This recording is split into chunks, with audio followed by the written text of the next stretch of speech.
the app. Sorry about that. They can ask the applicants questions if you want, and you can certainly hear the answers. So um, I think that's a good session of where we are. Um, the we will take what comes out of tonight's meeting and we'll put together it in a draft, and we will publish it in 10 days. It'll go up on our website on Monday, December the 16th. And then 2 days later, I realize this is very rushed.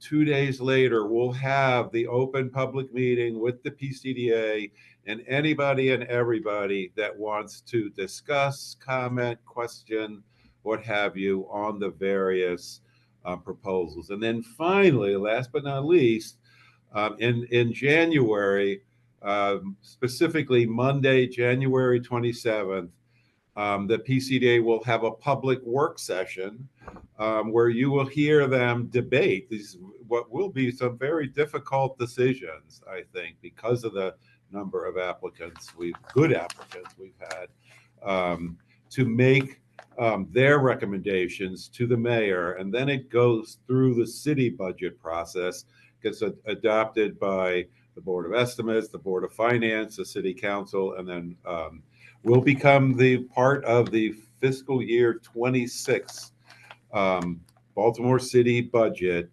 on July 1st of 2025. So we're going to get started here. PCDA folks, stop me if you need anything. This is the amount, these are the estimates that we've gotten from the state and the City Bureau, BBMR, who got it from the state, of what they think the revenue will be for FY26.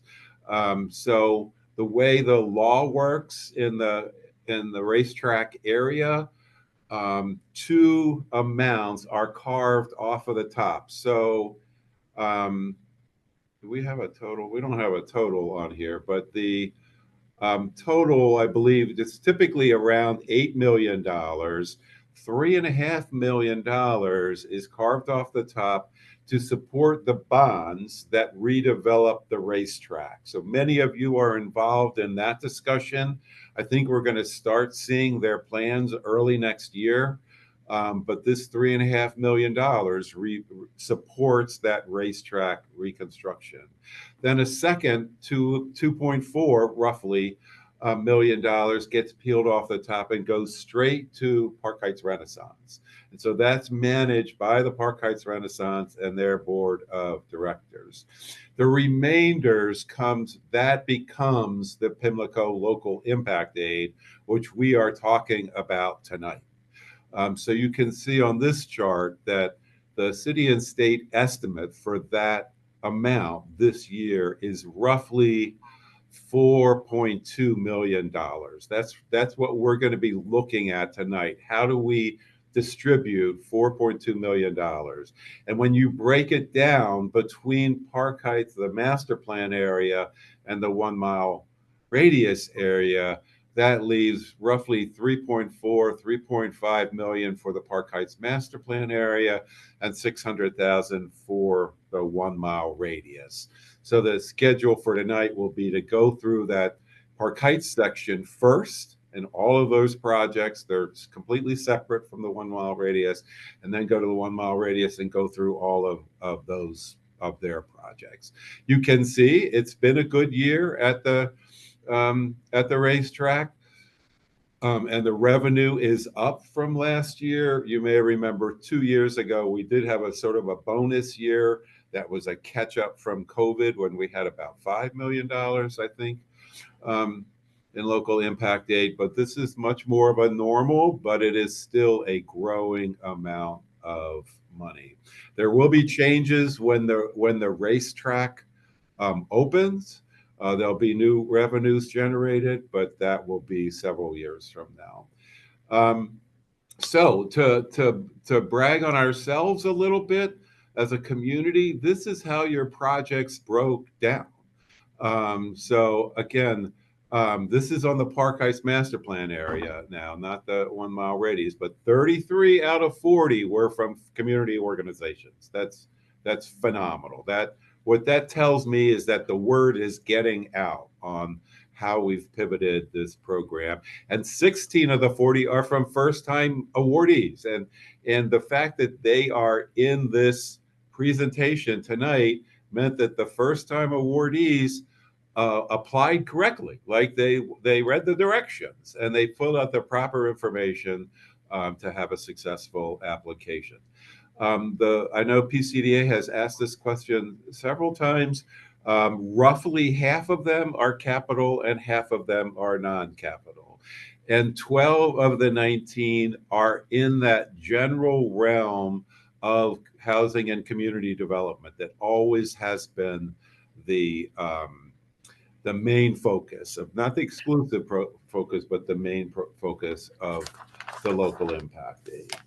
And then I want to thank Kira again and Carrie for breaking this down a little bit. We're playing around with this to try to show you what kind of categories the money is in. You see by far a third of them are in housing and community development.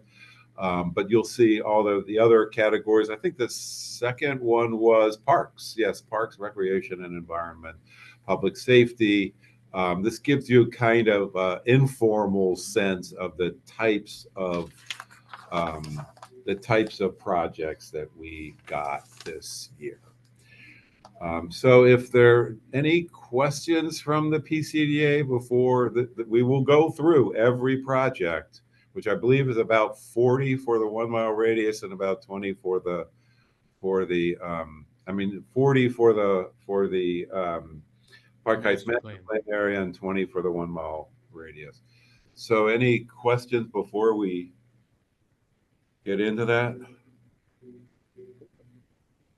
Senator, did you? Yeah. Oh, okay. I'm sorry. I would have used the raised hand signal if I knew where it was. I just figured out how to use it. But so, Chris, bottom line is, what you're saying is we had about $12 million in requests, but we have about $4 million to distribute. Yes, sir. That is, you can call that good news or bad news, but it makes your job hard tonight. Yeah. No, I just wanted to make sure we were on the same page and everyone understood, the task ahead of us. Thank you. Yeah. Okay. Sorry, I'm raising my hand. So my understanding is that we're not tonight making that determination. We're hearing the presentations tonight, and we'll have the working meeting later. So this is just information for us to make the harder decision later, but the decision's not being made tonight. That's correct. You will have two. You will have one meeting where you can listen to questions and comments, and then you'll have another meeting amongst yourselves to make recommendations. Okay, confirming. Thank you. And then delegate? Yeah, I believe that the money for PCDA comes from slots revenue, not from racetrack revenues. That's right. I call it racetrack revenue because that was the original. And for members of the PCDA, I think you can unmute yourselves, so you don't have to use the raise hands. You can just speak up. It's the public can't, so we don't have that many people speaking. So feel free to speak up at any time. All right, so we're going to switch to the next. Yeah. Can I ask the staff to do one thing? I think what has been provided as far as aggregating the responses and the data is really, really helpful. What also would be helpful as a follow-up, can we congregate, as we've recognized the first time applicants, the longest, the people who have requested over the amount of years, if we could get a snapshot of that at a later date, so we could get an idea of how the money has been rewarded over like the length of, and I forget how long this money has been distributed, but I know there are some legacy organizations that have been around for quite a while getting funded from this source. Okay, I think that's a good idea. I can tell you now on our website we maintain records essentially back 10 years. So I think it's 2013. You'll see all the report. And then, but you're going to see a change starting this year with a lot of new organizations, I think, coming in. Yeah. But we'll put that, that's a good question. We'll put that together. Hey, folks, and if I can just add to that real quick, Chris, because others might have other questions. So we return to quarterly reports, of course, and so the progress from quarter to quarter is also captured on the website. We didn't have enough time and space in this presentation because there are so many requests to sort of give an update on that, but it's all there. And then just so that you all know, we are continuing to work through how we distill some of that information to the public. When you speak about quarter to quarter, you're talking about how much was allocated and how much was spent down, how much people drew down on?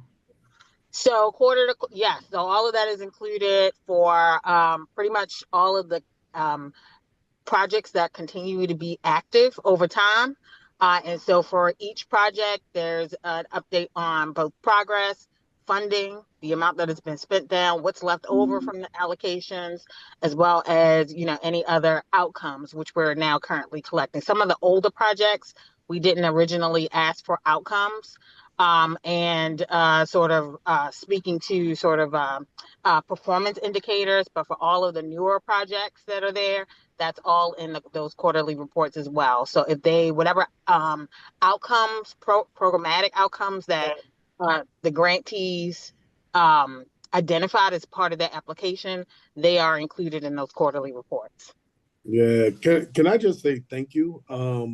I haven't had a chance to look at the website in a long time. I know that has been a desire of many of us that have served in PCDA to have that type of information, and for you all to take the time and investment in providing that. I know I'm grateful for it. So thank you for whoever has contributed to putting that together. I appreciate it. Yeah. Where's that information again, Nicole? It's on the Department of Planning, the City Department of Planning website. And Kira or Carrie, could one of you drop a link? Familiar with the site. It's in the chat. Great. I'm familiar with the site. I'm asking a different question. The information you just provided to the senator about, you said that there's updates on spend down and stuff like that. Are you talking about in the quarterly reports, or is there something different that summarizes it? So in our previous presentations, sort of the overall spending, we've included sort of the spend down overall in those previous presentations. And then in addition, for those quarterly reports, per active project, you're able to see what was spent down for each of those projects per over time in the quarterly reports. And you all may remember that we've made a number of changes over the last couple of years, one of which was a sort of a 2-year sunset on the grant program. So but in prior years, the grants never sunset, so they were always open. Now the applicants have 2 years to spend their funding. If they can't do that, then they reapply for another 2 years. But we are tracking the spend down also now. All right, any other questions from the PCDA? Comments? Senator, I appreciate your comments. All right, so now this is the hard part. So we have arranged these, or this presentation to you all is from, to make your decisions easier, it's from the largest project to the smallest project. First for Park Heights, then for the 1 mile radius. So this is the largest project. It is $2.5 million to finish what now I'm going to define as one project. So there's been a lot of work inside city government now, and the combination of expanding C.C. Jackson Park and building a new library, parking lot, walking paths, etc., in the park is now been consolidated into one project. So these are various streams of money and 3 different agencies managing this up to this date. So it's been a complicated project, and I know it's been delayed. But since we opened this application, the Department of Recreation and Parks, which is one of the 3 city agencies involved, it's Recreation, Parks, Library, and Department of General Services, which builds the library's building, essentially. And Department of Recreation and Parks, which had incomplete information before, I can go into details if you want, but forecast a $2.5 million shortfall in the project. And as I'm trying to explain, and I think is a little bit on the slide here, this project is going to be built as one project. So when one of the 3 has a problem, they all have a problem. The gap is actually $3.4 million. The capital budget for the city comes out of the Department of Planning also. So we have found part of that, roughly, I think, $900,000 dollars in the capital budget to fund this, but that's still leaving a gap of 2.5 million. I will stop there unless the PCD has questions. I mean, you may have questions about timeline, ramifications of this, other funding sources, but I'll stop there and let you all ask. I'll let the senator and delegate go first. Senator Hayes, you're muted. Thank you. I didn't realize I was muted. I was trying to talk and I was muted. Can we get the total cost of this project? I see what the total gap is, but the total cost isn't included on here. Also, there has been other funding sources that have been contributed to this project. I believe there was at one point there was some legislative contribution, as well as I thought that the libraries had contributed an amount as well. And so can we get, 1, what is the total cost? And then 2, all of the different funding sources? Because if you look at this in a glance, not knowing what the total cost is, it's about $8.3 million that's been given from PCDA, but you don't know what that is in relation to the overall cost of the budget. And I think there was some other contributing factors to help support this project. Yeah, I can talk a little bit about that. So we're not going to be able to get an exact cost, but I can say it's roughly $20 million. And specifically the state contribution, a state grant that you probably had a lot to do with, was for $5 million. And the library raised a little over $4 million. I'm not sure it's less than $5 million, but over $4 million. I'm not sure of the exact amount. And the rest of it has come from the capital budget, but from various, it might be Rec and Parks capital budget, or it might be DGS's capital budget. The building of the library is funded through the Department of General Services capital budget, if that's any help. I know there's questions about schedule. In fact, I don't know if the councilwoman's on, but she's been asking. Speak on her behalf when you get to it. She gave me notes to speak on it. Yeah. So the Chris. trick with this is that we can't bid the job until it's fully funded. It's a city job, so it has city rules going with it. So assuming we can bid it at the beginning of the fiscal year, that bid process is typically about 6 months. And then there's a month or 2 where they ask questions and make decisions about who they are going to select and negotiate contracts with who they are going to select to build the park and the library and the parking lot and the trails and all that stuff. So that gives us an estimate. If they bid it in July 1st, 2025, we should be, sorry about that, we should be looking at a groundbreaking that spring, the following spring. So spring from not this coming spring, but the following spring, um, with an 18-month to 2-year completion date. So that's the best we can do. That assumes we're fully funded on July 1st. Um, and that's the first time we have had a real schedule. I'll go to delegate next. Well, I see we've been joined by Chad Helton, who is the new CEO, if that's the right title, for the Pratt. So I guess I'm not running the show, so I can't defer to him. But We can unmute him. They're on, Chris. The DGS, Rec and Parks, and Libraries are can unmute themselves. Great. Yes, I am unmuted.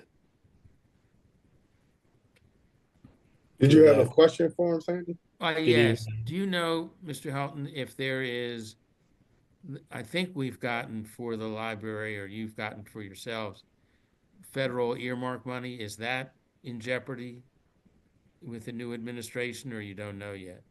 I don't see any federal earmark money.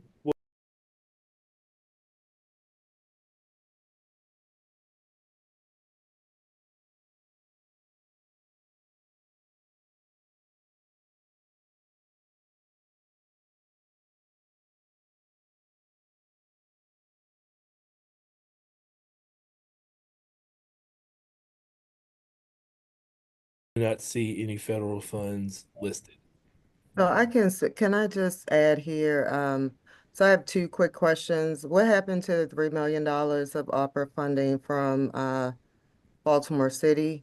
And two, there wasn't a federal earmark. We were working with Heidi very close during this time. Heidi did not apply for a federal earmark because the funding gap was closed for the library. So my question about this is what made you guys combine the projects? Because it's now delaying the library itself from moving forward. Councilwoman Middleton and myself both have been inquiring about this with the city for the last year. And she was not able to make it tonight and wanted to make sure that it was elevated, that it seems like this keeps changing. And last year, there was some indication that the $3 million in ARPA money would be moved because there was maybe some concern that it wouldn't be spent in time. But then we were told that the ARPA money was back on the table. So now it sounds like CIP money is in here, but not the ARPA money. So is that creating the gap? No, Yolanda, you're right. And I think this was made, by this time last year, at the last year's meeting, but there was a determination made that the library could not spend the ARPA money in time for that ARPA deadline, which is looming. And it was swapped out for CIP. So the Department of General Services used the ARPA money to fund HVAC repairs, which was an ARPA eligible expense in a number of branches. And then the ARPA money was backfilled by the CIP. So, but the library project itself, before this CC Jackson component was now combined, did not have a gap. Is that correct? That is the reason Heidi did not apply for federal earmark money at a time when she was encouraged to, because the gap for the actual library project was closed with a contingency. right. So this gap is primarily on the park side of this project. As you know, the library is on park property, I understand that. and the parking lot is a shared use thing. So this is not a really clear-cut situation. But the gap is not on the library side, it's on the park side. So the other question I have, there was some funding that was secured for the library that required a timeline. That's why we all were like pushing for this to get moving. Chad, we haven't met yet, but is that still the case? Has that been resolved? Unfortunately, I'm unable to speak to that. I Oh, can get back to you. I do not have that information. gotcha. There was $1 million anonymous, I mean, not, that was another thing, but there was $1 million or so awarded from, and it was supposed to be spent by a certain time, and it was in jeopardy of Was it from a friend of the because the prac? project wasn't moving. I can't remember, Senator, exactly, because now it's been a while ago, but that was a big deal about getting the project moving. So this combining of the now two parcels, I don't know, I'm having challenge of understanding why we did it that way when we could have moved forward with the library component. And I understand all of what you said, Chris, but it seems like it could have been split so that the library can get going. And yes, now that you mentioned that, there was a donor that split his donation into particular pieces depending on where the benchmarks of the project. I don't have any more information about that, but once you mentioned that detail, I am familiar with that piece of it. Is it relevant to mention that all of the private donations are in the process of being transferred to the city and I believe are going to the BOE on December 18th? Maybe DGS can speak to that. Yeah, I think that is accurate. And I see Ms. Brower from Rec and Parks has raised her hand, and I think she can speak a little bit to the gap on the park side. Yeah, thank you. I just wanted to say that it's to my understanding that there is no longer that issue with this requirement for the private donor. I know Clarence Felder from libraries has been very involved in that process, and we have biweekly meetings to talk about the funding. And my understanding is that that is no longer an issue. Okay, good. So I just wanted to make that clear. Good. I can talk a little bit about the combination of the projects. Because the library is in park land, there are a number of sort of infrastructure issues that need to be taken care of before the library can actually be built. Namely, one major one is the electrical service. There are currently electrical poles that go along what used to be an alley. That alley will be taken out and it has been demapped. But there are several poles that are currently on the portion of the ground where the library will be built. And that service needs to be put underground. And that is part of the park construction plans, as well as the parking lot. So they are combined. There are a lot of sort of combined issues in terms of power and other utilities that sort of go across the park and library site. And it was felt that we needed to really coordinate this rather than treating them as two separate projects. Okay, thank you. And we do have folks from DGS on the line tonight. If you have any specific questions for DGS, but I guess I'll go to Miss Harry first. She's got her hand up. Maybe this is one of your questions. Good afternoon, good evening. Ramona Harry from the Mayor's Office of Infrastructure Development. The mayor's office's role in this is that the mayor and the city administrator want to make sure that we can assist the team in executing this project in a timely fashion. So we're on this project as support to Rec and Parks, DGS, and libraries. I will say that the donation is in process. The MOU has been sent to DGS. It is going to go to the Board of Public Works in order for us to accept the donation. And we have to do that because we have to have all of the money in DGS's coffers before we can bid the project. So what we're trying to do is make sure that we have all of the funding fully available to be encumbered at the time that we bid. Once we bid the project, we're bidding it as one solicitation, but with two segments, asking the most responsible and responsive bidder to be able to do all things CC Jackson Library and Park. Kate has been doing a yeoman's job of actually having the meetings and pulling everybody together. And DGS has been already in process of creating the specifications book so that once we're fully funded, they can immediately put it out for bid. So as soon as they're funded at July 1, that bid can hit the streets so that we can move expeditiously to get going with the actual construction.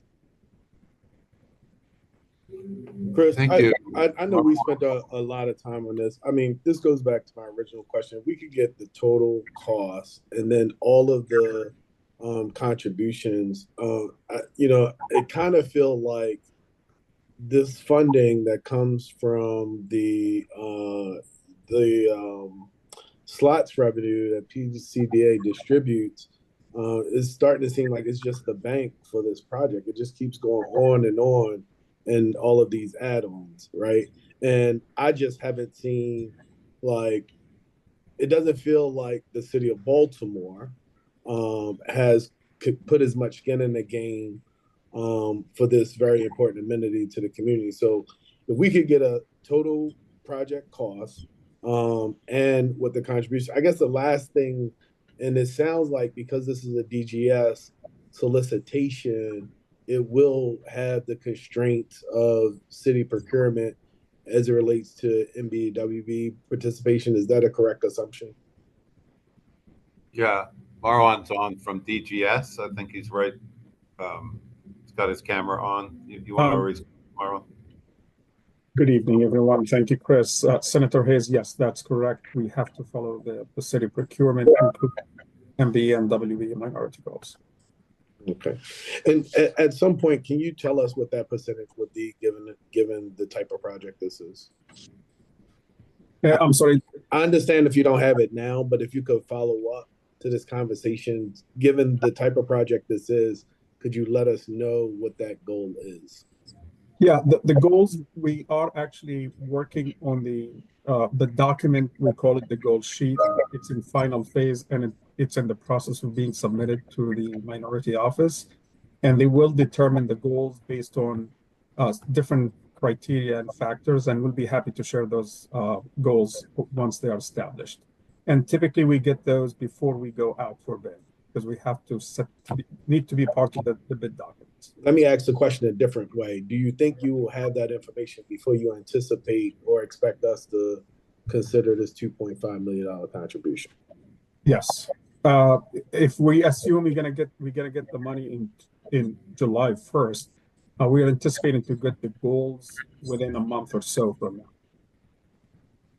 So typically, we could get back to you within a month or two with the goals, if that would help. I'm not sure what's your timeline for committing the fund, but for me to get you the goals, I need about a month to 2 months, depending on how. Yeah, I think our final decision is like January 27th. So I think, yeah. Okay. Got it. All right. Thank you. We could work it out. Yes, sir. Okay, thank you, Marwan. And Senator Delegate, you have your hand up? Yes, my question is for Adam Borman, and that is is the park part of this project eligible for program open space funds? Meaning that if we were able to secure additional POS funds during the coming calendar year, fiscal year, Yes, could they be used for this proposal? yes, they could. Yeah, That's helpful to know. That's a We great won't know idea. by January, but yeah. April 8th or whatever. The short answer is yes. The longer answer is that we have recently submitted our CIP request as of 2 days ago, and considered alternate projects for that funding in this fiscal year. And then beyond that, we all know that there's an application process and Board of Public Works process that would extend beyond July 1st fiscal year. So it would probably extend the project or delay the project even if that were the source of funding. So I would just add to that, and one of the things I'll talk to you more offline, as we did the last time when they came to us with another request. We both the 40th and 41st delegations worked together to find alternative sources. Operation Open Space, what Adam is trying to say, the city has a lot of needs as it relates to recreation and parks throughout the city. To carve off any of that money would be to the detriment of other projects. But we as two legislative delegations can possibly work to find another funding source that would not constrain half of the money that we have available in this session. So we could talk about that further. I'm on the same page where you are as looking at other alternative sources. Good. Okay. Looks like we lost the screen there. Kira, can you try to get the PowerPoint back up? But I don't want to leave until we've exhausted this subject. Any other? I see Pastor Gaines has joined us now. Mr. Mills. Any other questions about the C.C. Jackson Park expansion and the Pratt Library project?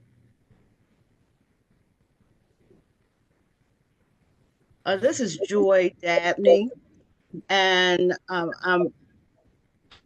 a little disappointed. I can tell that everyone is a little disappointed about the library because we have been talking about this for a while, but I do like the way that the senators are trying to find another way other than taking the money from the PCDA, have other monies available so that we can get both projects completed in a timely manner. That's my comment. Okay, great. Any other questions from the PCDA? Well, we have the whole team here. So we have MOID, we have Rec and Parks, we have DGS, we have the new head of the libraries, I think speaking from California. So this is a great moment for any questions that you all have. All right. Okay, then the program for tonight is we're going to go to the next largest and the next largest and the next largest. Can we pull? Yeah, next largest. I believe this is a new partner or a new applicant, I should say. We have not talked to them in the past. This is for $1.5 million. In the upper right hand, you can see the survey of the PCDA, your responses to that. This is, I think I'll defer to Kira to describe it in a little more detail, but this is a group that focuses on making homes healthy, with removing environmental contaminations that might lead to asthma or lead poisoning, and also trying to deal with energy efficiency at the same time. So, Kira, is that a good description? Great description. And on the slide, you'll see your survey response rate, a brief description of the project, which you should have received with your survey, and then the request amount of $1.5 million. We also have Wes Stewart from Green and Healthy Homes if there are any additional questions for the applicant outside of what you pre-submitted. And for the PCDA's benefit, I believe that this is roughly $20,000 per home on average.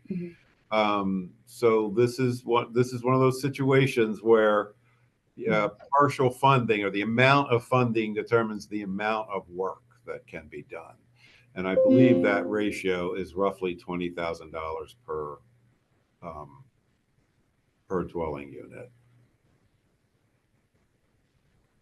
Well, Any questions? I have a question. I was in support of this, but since the submission, I have more questions because I see that the organization is also just released a funding round for sub-grantees for very similar funding. So I guess now I'm a bit confused in why this money is needed when the organization has their own funding to do this type of work and is issuing public grants to the same kind of effect. I'm not sure if Ruth Ann or Johnette is on here, but I haven't had a chance to follow up with them. Sure, this is Wes Stewart, if I can respond to those questions. Hi, Wes.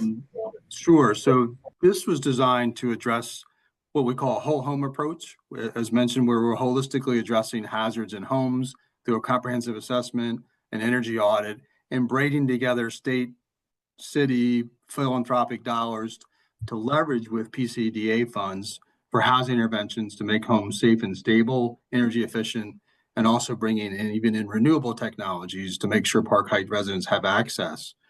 The grant funding that you're describing is actually an EPA Region 3 award for us, which does not involve housing interventions typically.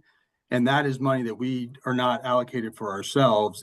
We are actually running a competitive EPA grant process. We've been awarded as a grant making agency to give out awards all throughout Region 3, states and native tribes. And those grants range from $150,000 to $350,000. But none of that is funding that we're able to access to utilize in homes.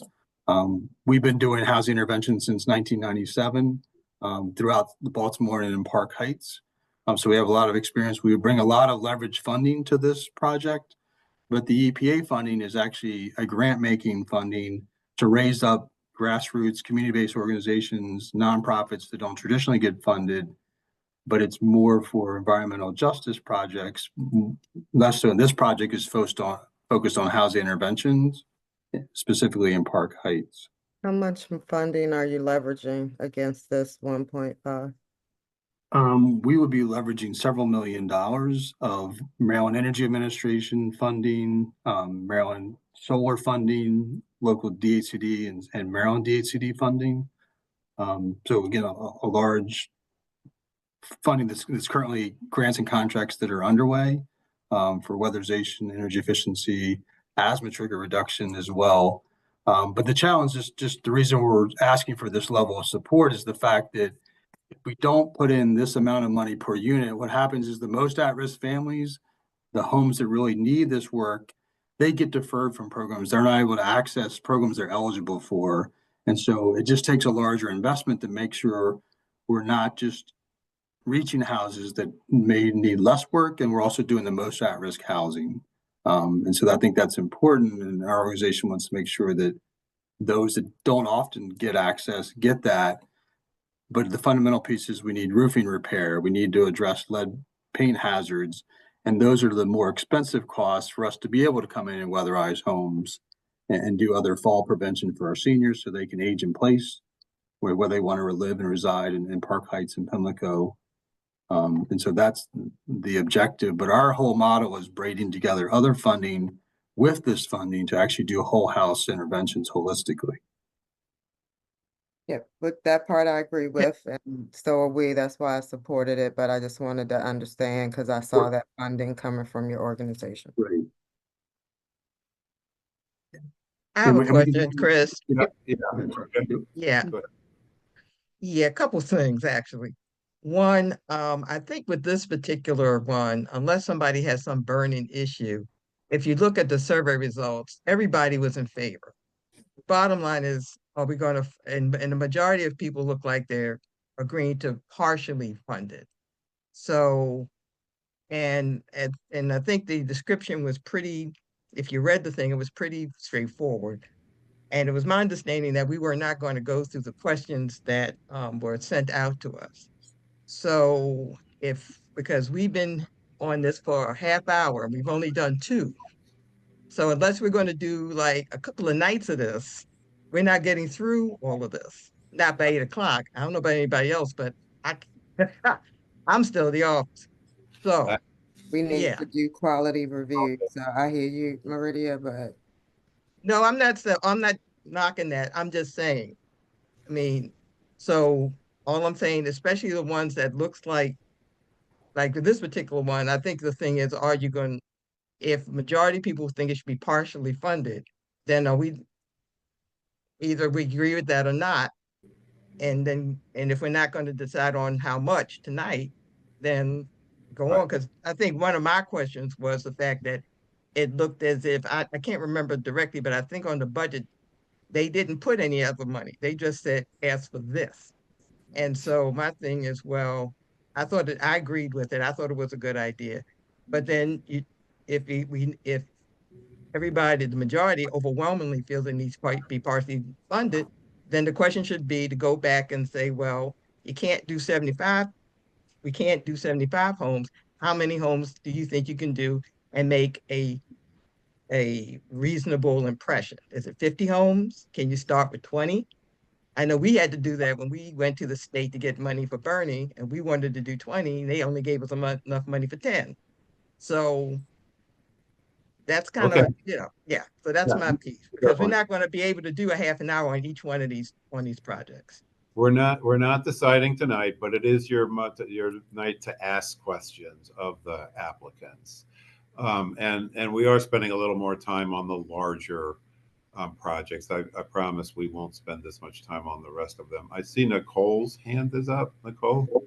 Yeah, and to Maria's point, I think two things. One is why we moved from presenting this opportunity sort of upfront versus what we used to do, which is we just created a draft budget and then just had the PCDA respond to that. We, based on all of your feedback and input, we wanted to make sure you all were involved in providing feedback well earlier in the process before the list starts to get whittled down. So I just wanted to make sure we're making that point of why we, provided this opportunity. And then the second thing, Chris, I do think to Marita's point is sort of as to get through tonight, what is our best way forward with the remaining time that we have? And it might not be being able to flip through all 60 of the projects. Maybe we, do a quick round of going through each one. But yeah, we probably do need to talk through how we want to use the rest of this time. Okay, great. We have one more big one that I don't think is going to lead to all this discussion because it's something you've seen before. Hey, Chris, before we go to the next one, did we have survey response for the first one? Yes. Yes. I will share the slides after, but I'll flip back to it really quick before we move on. Okay, it was fully funded 27%, partially funded 45%, and funded in a future year at 27%. Got it. Thanks. I didn't see that in the last feature. That's a good feature.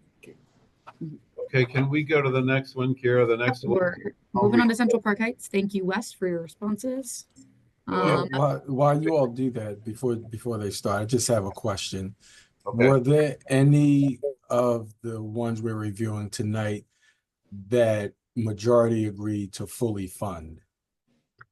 There were a few later in the presentation. I would say majority of response to that you'll see here is a lot of partially fund or split across multiple options. Okay, thank you.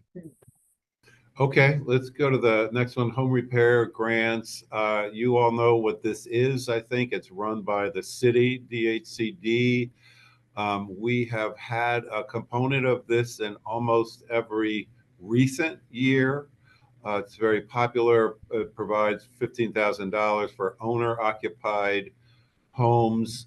I believe that we have targeted money to every neighborhood in the Park Heights Master Plan area except Central Park Heights. So this was an attempt to begin to address that. Central Park Heights is a large area. It might not be something we able to fund all in one year, but this was an attempt by DHCD to start addressing requests in Central Park Heights. So any questions on this one? It does drop off. The rest of them are less than $1 million. What's the status of the past grants? And while we all agree with this funding recommendation and we know it's needed, is the timing appropriate? Is the money gonna just sit basically where we could be using it for something else and come back in the next year? But I don't know what the update is on the other grants, but I know we get questions about them all the time. Yeah, I don't either. I'd refer to the reports, or maybe after tonight we can answer It that. wasn't a clear answer in the Kelly report. is in the chat and she's offered to provide a spreadsheet of the current status of grants after this meeting. Thank you, Kelly. Next one again is a familiar project.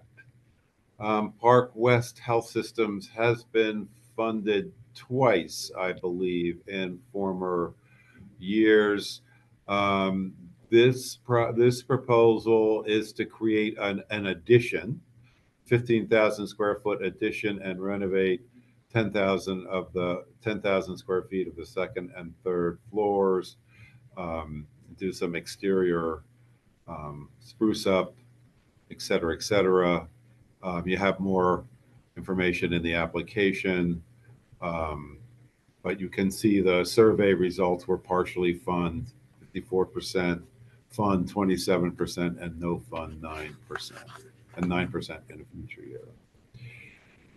Next one, gradually we'll be shifting. Kira will be knows more of the details of some of the smaller ones than I do. This one is for $750,000. It's a 60,000 square foot, 51 unit affordable housing mixed use project. I don't know, Kira, is there anything else? This was I believe was this a LIHTC project? It has the project's currently applied for LIHTC. They have not received. At last I spoke to Nicole. She is available to clarify that. Nicole, if you could drop in the chat if that's changed. Okay, great. Thank you. PCDA, any questions? Location of this was on Park Heights Avenue, I believe, near the EHR office. It's across from Park Lane Shopping Center. Yeah. Yep. Directly across. 4405 to 4411 Park Heights Ave. Got it. Okay. We go to the next slide. Yes. All right. Kira, can you explain this one? Yep. Yeah, I can take over.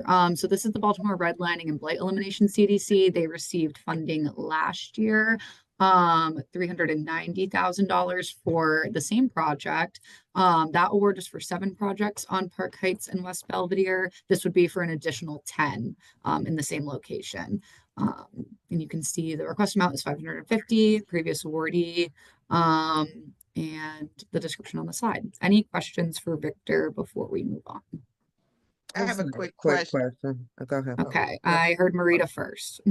Yeah, I just was wondering because it didn't dawn on me. These slides are just showing, especially with the survey results. Can we get that? Yes, so you'll get the slides after the presentation with the survey results. And then additionally, I think we said this at the beginning and I'll repeat it again at the end. Everyone on the PCDA has until Friday to amend their survey responses based on tonight's presentation so that I can create the preliminary draft plan. Any questions for Victor so that he can respond in the chat? So I have a question here on this. So you say we did it last year. Can we get any feedback? I sort of feel like Yeah. so the budget, it goes out, and we never get a feedback. Like, so what happened? So we're talking Yeah. about partially funding it. I'd love to see what the money, what happened last year so we can use that to inform this year. Okay.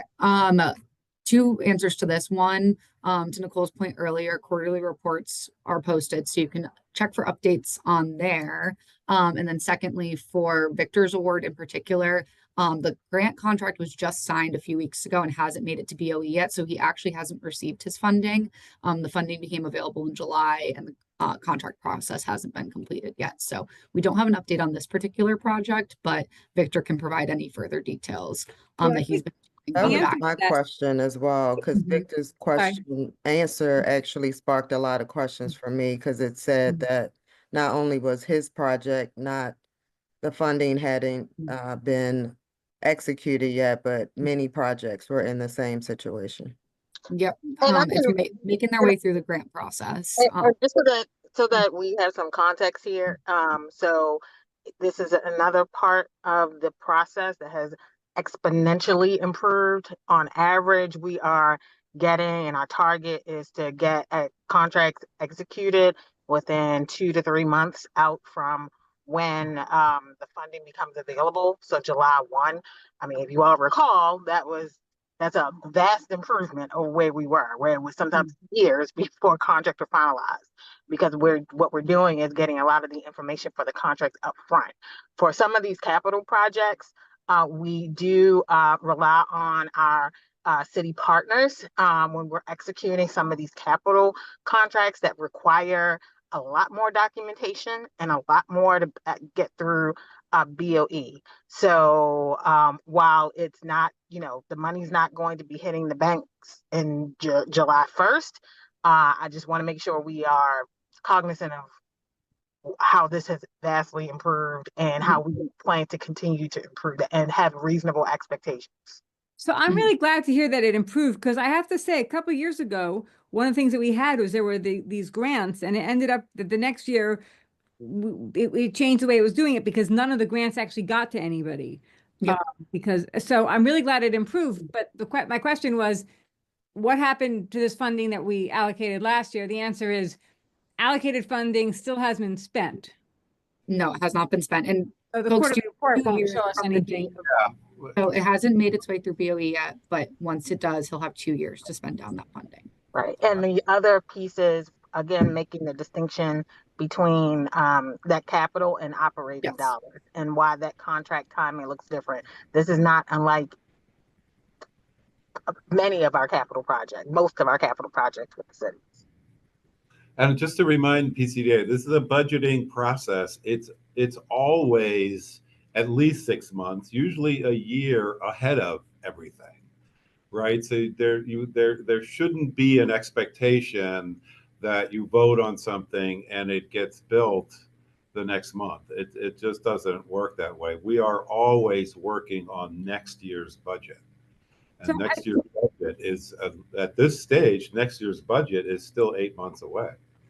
So I understand. I'm just, one of the things that most of my comments were about was essentially, where is the money going? What sort of, confirmation do we have that it's being spent, and, how it's being spent?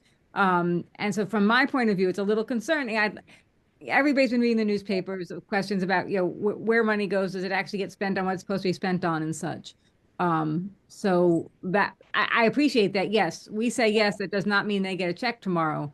But I'd love to see some sort of, it went into this, especially the things that have been around for a lot of years. And so far, all the things that have been around for a lot of years, it's being allocated, but nothing's even started. They haven't even gone to bids for fine and reasonable reasons.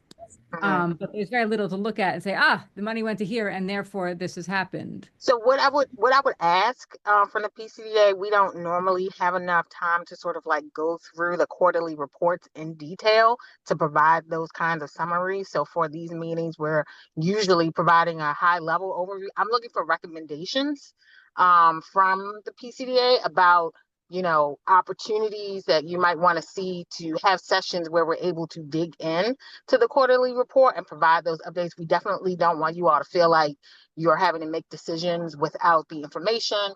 But then we just have to balance how much time within these meetings we have to go through them. We're very much willing to do so. We just need to figure out, I think and I I've would like to made a hear some recommendation in the past about simply having it in a spreadsheet so we can see like what's been awarded versus what the spend down is. Yep. That going through all of those quarterly reports is a heck of a task. Right. So then that's a different question then. So is the question about getting specific? I thought I heard the question being about getting specific information for projects. If the question is instead about getting summarized information about what's been spent, that we have provided. Oh, it's the same. I mean, to me, they go together. So then we have provided that overview in each of the presentations we've made to the PCDA every single meeting, updates on where things are with contracting, where things are with overall spending over time. But we're not in those overviews able to drill in on specific items. But that point is noted, Yolanda, and I think we just continue to work through, what's helpful. And I do take that as a recommendation we can think through. Yeah. Hey, Nicole, the other thing, I think the chair we had arranged to start having quarterly meetings or something like that. Yep. It might be helpful whenever we have quarterly meetings, or at least whenever a quarterly report is released, that we schedule a meeting to go through that in its own time, separate and apart. Got it. We can do that. Yeah. Typically we have a kind of fall meeting and winter meeting doing the budget, and then we have 2 quarterly meetings that we're not doing the budget, so we can do this kind of discussion at those. Yeah. Okay. Awesome. Okay. If I can make a recommendation. Yes. Sorry. Sorry. All right. So just a recommendation, and I'm thinking of this also partly based on the what Victor put in the chat. In some cases where the funding still has to go through the city process, it may be a future discussion. That's the recommendation as to whether this is a future discussion or when we should make it a decision point. But maybe we need to look at, if you've applied 1 year, you have to wait a year. So that gives you an opportunity to receive the funding, begin your effort, so that as we're going through consideration, we're looking at where you are once you've received it, right? Not every organization is going to have access to a line of credit or capital to be able to do that. So I'm just throwing that out there as a suggestion for us to consider. So that way we also, it doesn't appear as if the same organizations receive money every year, right? So if they're on a cadence because you received it this year, hey, come back again in 2 years once you've received it and can move forward on it. Just throwing it out for food for thought. Okay, that's a great discussion point. And so noted. We'll have this discussion when we have one of our quarterly meetings outside the budget process. We want to keep going here. Yes. Okay. Let's move on. So we have our second DHCD Office of Homeownership project request for $500,000 for new homeowner booster grants. This is a new project. We obviously know DHCD is a familiar awardee, and this would supplement the Vacants to Values booster grant program. So it would add an additional grants of $10,000 each towards closing costs for properties that meet the existing booster grant criteria. You can see it was strongly partial funded, supported. Any additional questions for Kelly, and I will have her respond in the chat to them. What is the current booster funding amount? 10,000. It is citywide, and it is at 10,000 each as well. And so this would have a consideration for those in the Park Heights. Yes, this would put them at 20,000. Yeah. Okay. This could be a very effective program if you have enough money for it. I'm clear. Okay. Kira? I saw Marita's hand before I move on. I think my senator just answered that question. So this would be an additional 10,000 on top of the vacancy value. Yeah. It would be $10,000 specifically for, it would only be $10,000, but it would be specifically for Park Heights residents rather than the whole city list. Yeah. Wait, so does that mean that they're not eligible for the city money? No, that doesn't mean that. No. It's extra money. Is this bring it up to 20,000 or is it only 10,000? Believe it's for 10,000 each. I'm gonna allow Kelly to, yeah, there you go. It would supplement. It would supplement. I'm gonna let Kelly answer that question because she is much more well versed on it than I am. Hello, can you guys hear me okay? Yes. Thanks, Cal. Good. Hi, everyone. Thanks for having us. So yeah, this was something that we talked about after we started doing the developer incentives, was like, how could we get information directly to the people purchasing the homes as well? So our vacancy value booster program offers the $10,000 grants for any property that's been rehabbed from a vacant, but that pot of money, which changes year to year, runs out constantly. We issue it twice a year, once in January and once usually around July, but the funding is usually exhausted very quickly.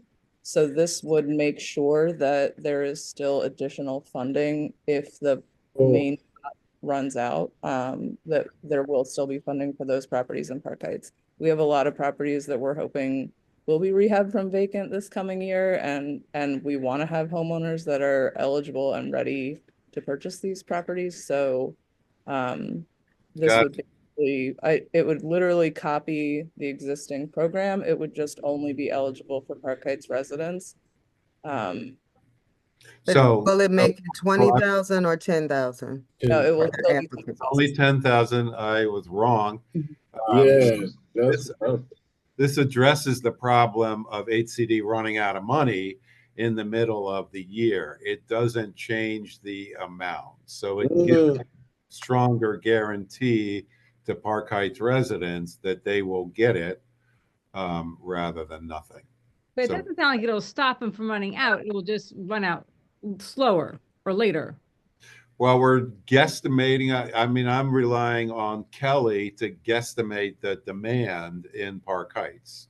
Yolanda might have input on that too. This would allow for 50 booster grants. I don't know the pattern of real estate activity in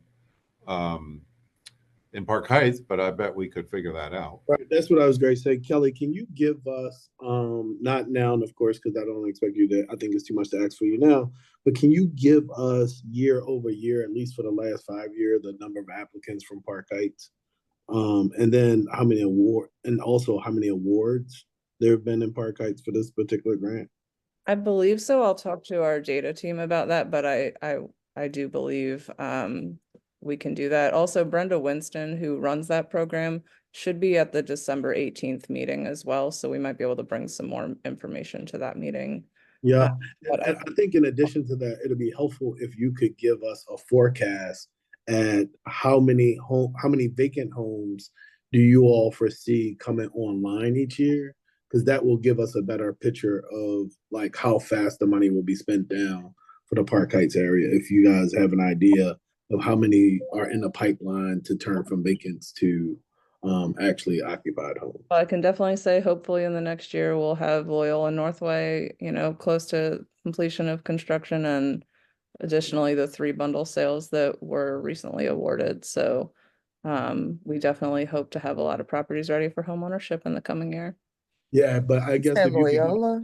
I can definitely get you some of that information. Yeah, if you could give us the units, that way we have an idea of how many, because this, according to what you're saying, I thought it was 25. This is about 50 houses, right? So are we expecting 50 houses within the master plan area each year over the next couple of years? Because I hear what you're saying, that it's going to slow it down, but I'm fearful that the city, as it has done in many, many cases, instead of using this as a supplement, they use it as an opportunity to supplant the obligation that the city has for the rest of the city. So if you could give us that, that would be helpful.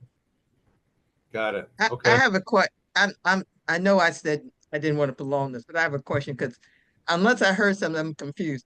this fund, if I'm understanding it, is an incentive for people who want to buy houses, just buy to buy houses for home ownership in Park Heights. Correct. Any vacant house.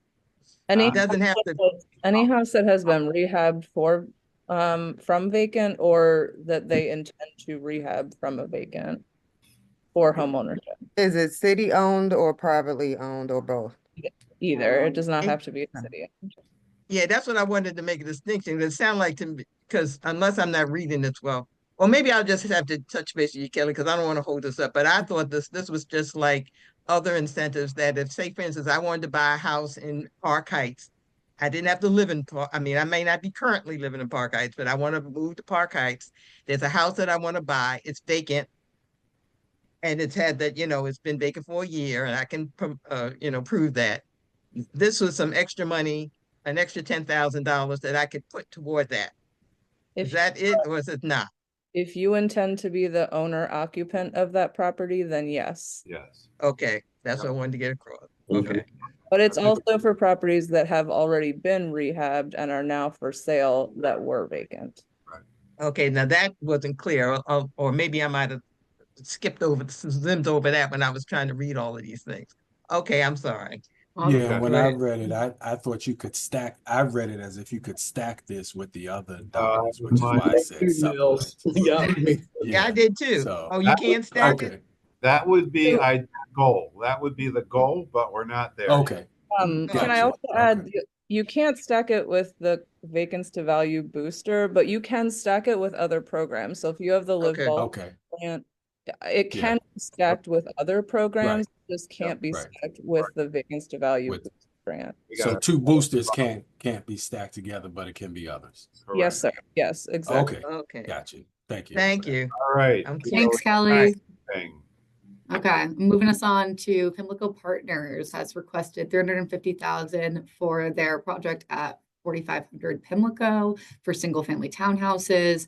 This did get it's a new project and a new applicant, and it got 63% for fund. Any additional questions into what was previously asked of Pimlico Partners? And I believe Candace is online and can answer your questions in the chat.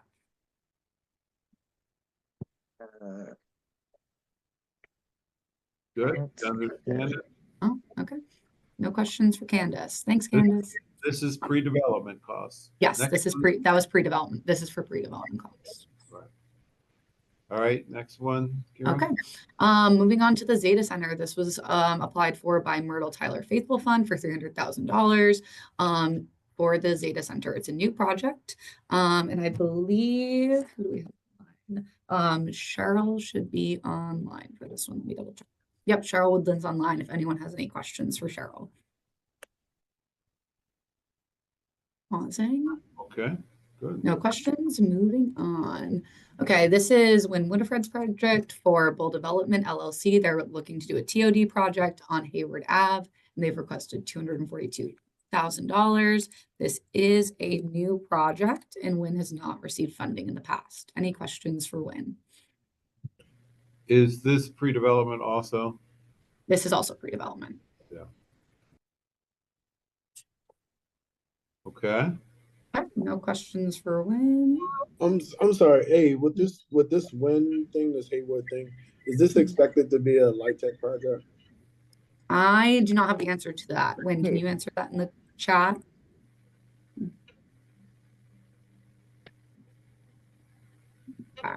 I'll let him get to us in the chat for that one. Any other questions? And do we know if they already have site control?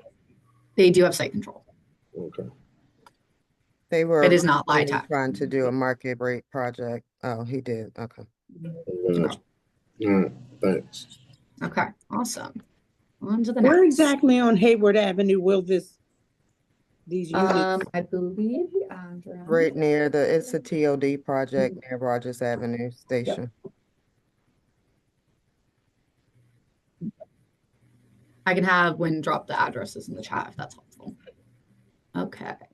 Moving on to Dayspring. Sorry, what is a TOD project? I just don't know what TOD is. It's a transit-oriented development project, so it's around the Rogers Avenue Metro Station. Thank you. Sorry, I just wasn't familiar with TOD. No Sorry problem. about that. It typically Yeah, my has bad. less parking requirements than other projects.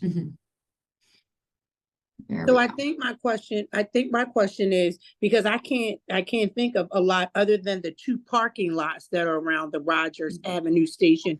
Will they develop on one of those two parking lots? Will they knock down the row of homes that is on Wabash right at the parking lot? Where exactly is this project looking to?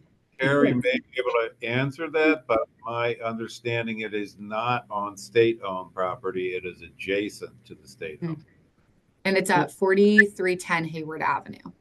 Yeah, they did a presentation to the community about a year or so ago. I was an attendee, and if I recall correctly, it was behind the homes on Wabash. Correct. That's correct. Yeah. There's a row of homes, properties back there, and they've gotten site control of those parcels. Right. Okay. Thank you. Awesome. On to Dayspring. So Dayspring is a previous awardee. This is continuing the project from last year. They have a education project at their facility. Linda's raising her hand, so I know Dr. Gorman's in the chat. And they're also requesting funding to pay off their existing mortgage, legal fees, and update their architectural drawings for a new facility, as well as paying off the existing lease on the portable classroom. And last year's allocation did support the portable classroom. Any questions for Dr. Gorham? I'm sorry, what type of facility is this? Is this a daycare facility? It's an after-school program School time. that the Gorhams runs. And And last year's award was of 89,000, and they've started on their playground refresh, tree and brush clearing out, as well as their outdoor classroom repair will begin next quarter. What do you mean it's an after-school program? I'm gonna let Dr. Gorham come on and online and explain their programming. Yeah, hi. Yeah, hi, I'm Dr. Gorham. We've been in Park Heights for 40 years. We started off as a child care program, but in the 90s, we transitioned to school age programming. So we do out of school time programs, after school weekends, and we have programs for kids in grades 3 through 12. The focus is on STEM as well as arts, performing arts, and science, technology, robotics on Saturdays. And that amount is incorrect. I think, Kyra, I sent you the updated amount. It is 150,000 is our requested amount. 154.55 is the requested amount. And yes, we've been in Park Heights. So the portable classroom, once it has been contracted, should be delivered before the end of the year. We're currently serving around 30 students, and we will be able to serve an additional 75 with the portable classroom. So we'll be able to expand our programs now. We partner with Arlington Elementary, which is the closest. We're on Park Heights near Rogers, between Rogers and Hayward. So which agency regulates you? Are you guys licensed by MSDE? No, we're a nonprofit. We've been, we've been in Park Heights since 1982, and we've been providing educational programs since that time. So, no, we're not. We're private, nonprofit educational. My husband and I raised our kids in Park Heights for 30 years. Our delegate Malcolm Ruff started in the program when he was 4 years old, and now he represents us for the district. Right, but you guys aren't licensed. This is not a licensed facility. We're not a licensed after school program. No, we are Gotcha. supplemental education program. So we provide the science and technology. Yeah. So that's what we've been doing for over almost 30 years now. Got it. Thanks, Dr. Gorham. Any Yeah. other questions? Okay, we're gonna move on. Thank you. We have another previous awardee continuing project. This is Plantation Park Heights Urban Farm, which I think we're all familiar with. They've requested $200,000 to continue their community barn resource and training center. I don't think Tiara is on the call today, so if there are any questions I can't answer, I'll write them down and make sure that we get them to her. He was on earlier, but I don't see her now. Farmer Chippy's in the chat. Oh, Farmer Chippy is here. Perfect. Any questions for Farmer Chippy?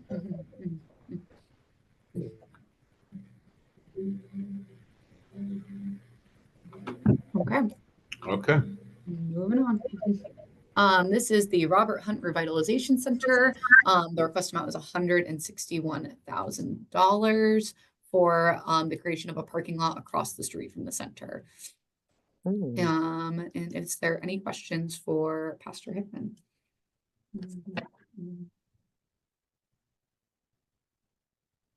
Did you say for a parking lot? What's there now? Across the street. Carrie, can you answer that question? I believe part of it is housing and part of it, or vacant houses, and part of it is a vacant lot. So you're talking about demolishing houses to do a parking lot? Yeah, this is just for a parking lot. For exactly which properties the bishop has under control right now. I know the vision has evolved, so if Mr. Hickman is online, I would encourage him to answer that question to clarify. Yes, I can answer that. It's a vacant lot, no houses to be demolished for this parking facility. And are we talking about impervious surface, or is it grass, or is it concrete, or? It is grass and some foliage more toward the rear of the lot where persons already kind of parking their cars on it. Gotcha. Is it who currently owns that lot? Currently owned by St. Ambrose, which is a subsidiary of, oh my God, I forgot the Catholic organization's name, but we have an MOU for the acquisition of that lot from them, and we'll share the use of the parking with them, as they have been neighbors of that facility for probably better than 40 years. The exact location again, please. 3454 Park Heights Avenue. Thank you, Pastor Hickman. Any last questions before we move on? Okay. Thank you. Ooh, thank you again.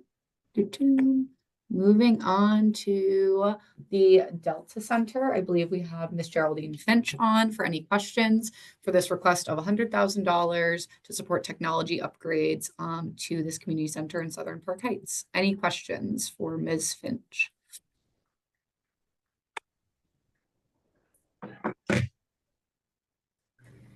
Good. We only have a handful more capital projects for Park Heights. We're getting through them. I don't see Ms. Poole on the line for the Teaching Artists Institute Artist in Residence project, but I can take any questions that might come up for her. This project aims to complete a final rehab of their facility. Oh, perfect. I was looking up the wrong name. Thank you, Ms. Poole. Any questions for Ms. Kimberly Poole regarding this project? So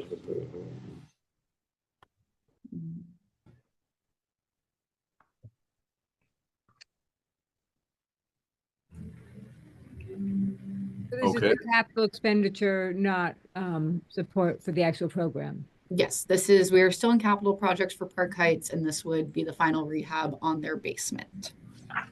Thank you. Yeah. I'm not hearing any. I do have a question. The Artists Institute for residents, are these for Park Heights residents that are the artists?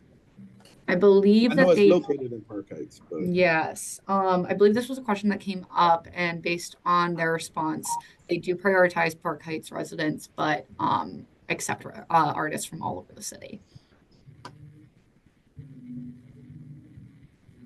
So that's no, it's not for just Park Heights residents. It's not exclusive to Park Heights residents, based on my understanding. But their funding is the facility in Park Heights. In Park Heights, I got you. And I had a quick question because I know originally, I don't know if I put all mine on there, but I think it was responded to that this space was supposed to fix up a room for, was it 2 people or 3 people? And the goals that, to me, that I guess was supposed to justify this rehab seemed a little unrealistic. So I was wondering, was there any previous proof, since this is a new, I guess it's an initial request, was there any stats or previous proof that they can actually attract the number of people they're talking about? Because I assume I think they're offering art classes. Was that basically it? I'm gonna let Miss Poole answer that one. Miss Poole, if you could try to keep it quick so we can move on to the next project. Yes, thank you for the questions. It means you have interest and you see the vision. So we are already in operation. Our office is on the main level, and we currently have 2 Park Heights based and Park Heights native artists and residents that live in the property. We've renovated the 3rd level. We've renovated the middle level. Now we want to renovate the basement to demonstrate our capacity to expand on Oswego to properties on the other side of the street. We don't want to expand before we finish where we are, and we'll have space with renovation done for 2 new artists and residents in the basement. Okay. Good. Okay. Here we got to keep moving. Yes, we are. We're going on to hubs. So this is a Sinai proposal for $90,000 to support their hubs program. It's a new project and a new applicant. Any questions? I believe Haley's online and they can answer any questions that you might have.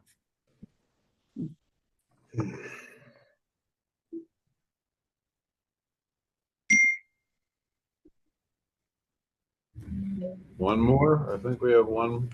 Yep. Last one. No, we have more than one. Last one for capital after this one. So this is a strong foundation, 3920 Park Heights Ave for $50,000. Any questions for Marcus? I did not check and see if they're I don't see Marcus. This is to rehab one property. One facility. 3920 Park Heights Ave. And who will own the property? The goal is to serve a low-income family per their proposal. I see Terrence here for Marcus Walker. What does low income mean? What is that definition? I will let Taryn answer that in the chat.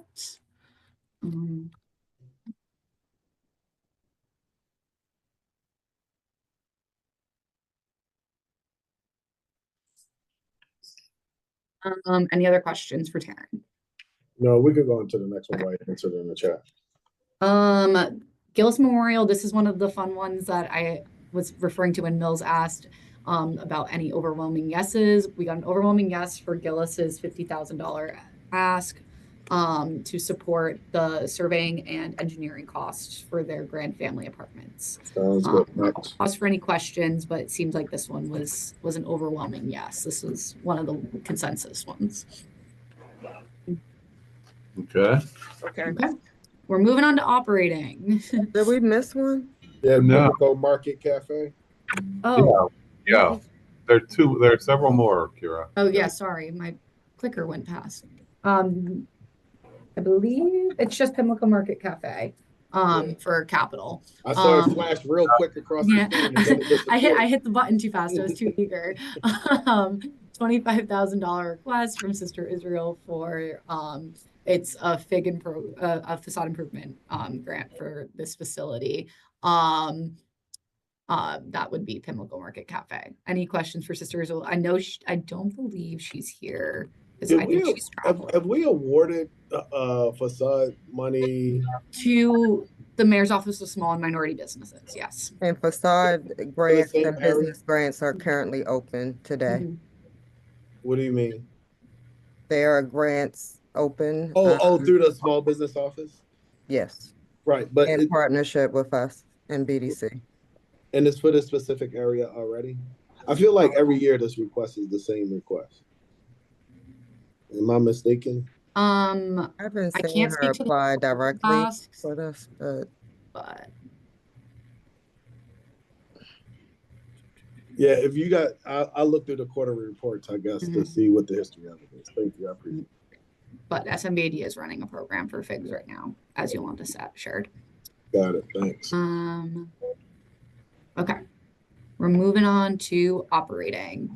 So our first request is from the Mayor's Office of Employment Development for $394,000 to continue their neighborhood-based career navigation. This is a current program that is running through local impact aid. And I'm going to check and see if Joanna is here. Joanna is here if there's any questions for her to respond to in the chat.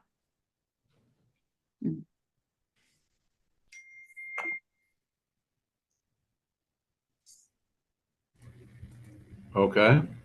No questions. Moving on. Next is also an MOED proposal for apprenticeship subsidies and development for $280,000. Any questions for Joanna on this one? Yeah. Okay. On to the next. This is also a previous awardee. The organization Excellence and Ambition Incorporated has received funding from us last year. They've requested an additional $264,000 to continue their programming in Park Heights. Questions for Danielle? How are you? Where is this program offered at? They operate at CC Jackson, to my understanding. And I believe another facility. Wait, I have it in my notes. Are there any other operating funds that help support this outside of the PCDA funding? I believe they are working on securing additional funds. I think that was actually a question that Danielle answered. And They've also been a grant awardee of Park Heights Renaissance. Yep. Danielle named PHR as well as the Mayor's Office of Arts and Culture and Baltimore Children and Youth for their external funds. And they're actively working on securing additional funding sources. Got it. Okay. Okay. Questions for Danielle? Danielle? She's responding in the chat. Awesome. Okay. I'm going to move on if there's no more questions. This is also a past awardee, but a new project for youth educational services. They operate at Langston Hughes Community Business and Resource Center. This one would specifically support a program to address food insecurity, promote sustainable agriculture practices, and it is for $250,000. I always find these a little bit curious. What sustainable agriculture they're expecting in the city? I guess it's is it just a continuation of community gardens, and how are those things usually funded? Tiffany is here and she can provide more details in the chat. Because I cannot speak to that. I'm pulling up to see if they answered our questions. Okay. Any details that you can provide, Tiffany, would be appreciated to define sustainable agriculture practices. Okay. Any other questions? I just had maybe just for when we ever get back together, it seems I'm not an urban garden person personally, but it seems that are we looking, I guess my follow-up would be some differentiation of showing the difference between this project and I think the other one was the urban farms or plantation or something. It seems, I mean, are we trying not to have duplication of similar stuff? And if it doesn't matter, then it doesn't matter. But I really didn't see the big difference because it seems like this definition or description we've seen at least once or twice in these applications. So yeah, and I I didn't think know my how much question, huh? yeah, my question was, is there a coordinated effort as relates to the gardening? Because there are at least 2 or 3 in this, so I had the same question. I'm sorry, Mr. One second. I think Mitchell. Tamara. I Tamara, I think there was an echo with you, so I'm going to mute you for a second and let Mills finish his question, and then we can come back to you. Yeah, I'll just restate it quickly. The same question Ms. Goodman had, I have, and I think I put in the notes. Curious if there were a if there is a coordinated effort to in terms of gardening and anything involved with that and providing sustainability and fruits and food to the community. Because if there's not, and I don't know if this fits with what PHR is now doing, it appears as if someone may want to bring them together to coordinate, or else we're going to have 11 of them and everyone's doing the same thing. Hello, I'm sorry, I'm going to everyone let else. Tiffany answer that really briefly, Tiffany. Yes, really briefly. So what we're looking to do, I put it in the chat also, is galvanize current gardens that are available. And Mr. Mitchell is on the line. We're looking to partner with Arlington Elementary School with their urban garden. There's some other urban and sacred spaces in the area that we're looking to support through sustainability efforts such as certifications, trainings, technological resources. And I sent an update, Kyra, so if I'm not sure if the group has gotten it. And they are on two different extreme ends of the community, opposite ends of the community. Thank you. Awesome. Moving on, we've got our last proposal from MOED for $197,000. This would be to establish a community jobs hub within Park Heights. Any questions for the MOED team before we move on? What is I'm sorry, I missed this one. They started running together. I didn't know it was a separate one. What's the different funding for this one versus the other one that was ops? Is it salaries, or is this a building now, or? Here, I'm gonna pull up Joanna so that she can describe the difference. Joanna, if you're available, okay, perfect. Hi, good evening, everyone. So the difference between the Mobile Career Navigator and the Community Job Hub is that the Community Job Hub provides more intensive workforce case management support, on average about 90 days with a customer. So this here would have a career development facilitator partnered with a local organization that already has a good portion of traffic there, providing various services as we do at our other. What organization is that? Excuse me?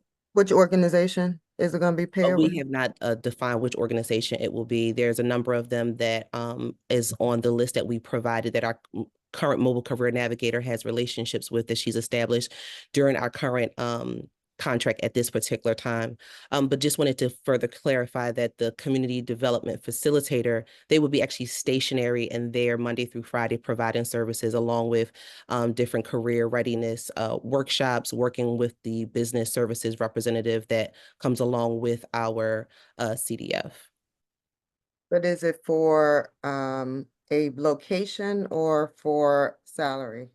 So this fee Additional is people? it is for people. It's not for the physical location. The way that our strategy is designed, there is no fee that there's no rental fee that is associated with this. So what would that give us in total? Because Tia is the mobile navigator, and this Correct. would create what?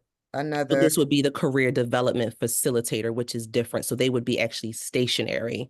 As the expansion is happening within the area, we've seen that, and it's also been requested that additional support is going to be needed, and having someone that can be able to provide that direct ongoing service with customers is needed. Tia provides more of a brief service.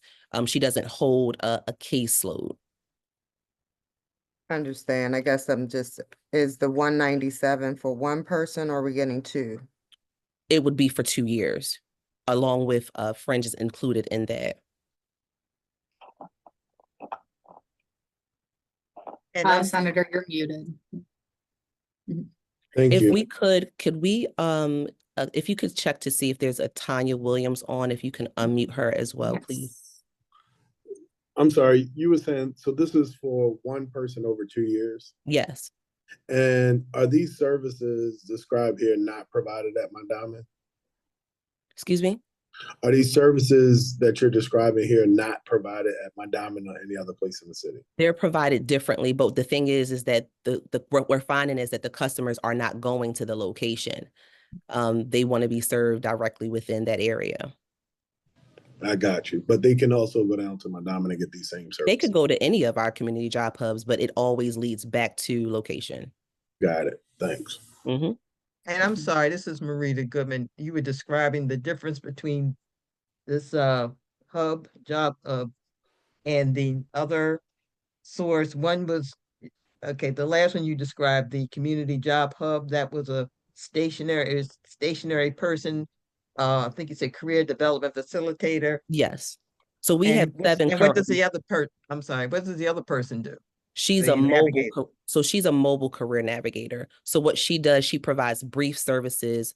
She can go to a library, she can meet people at a rec center. And if there are brief supports that can be provided, if there are events that she can go to, that she'll provide those like employment stations there, she can do that. But it's nothing that she would do ongoing, where she would be working with a customer over weeks or months at a time. And that's the difference. At our community job hubs, there's often like a computer lab. They're coming in for various workshops over time, and they're working with a CDF for a decent period of time until they find employment. Oh, okay. Thank you, Joanna. Any Thank final you. questions before we move on?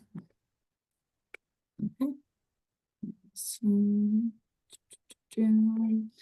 And on to Monsi. So now we're at Monsi's Safe Streets Beautification Project for $141,000. This is a new project. I apologize to the PCDA. This was misrepresented in the survey. It was listed as 50. It's actually 141. That was a topographical error on our parts, both Monsi and my own. Any questions for this organization before, or for this project before we move on?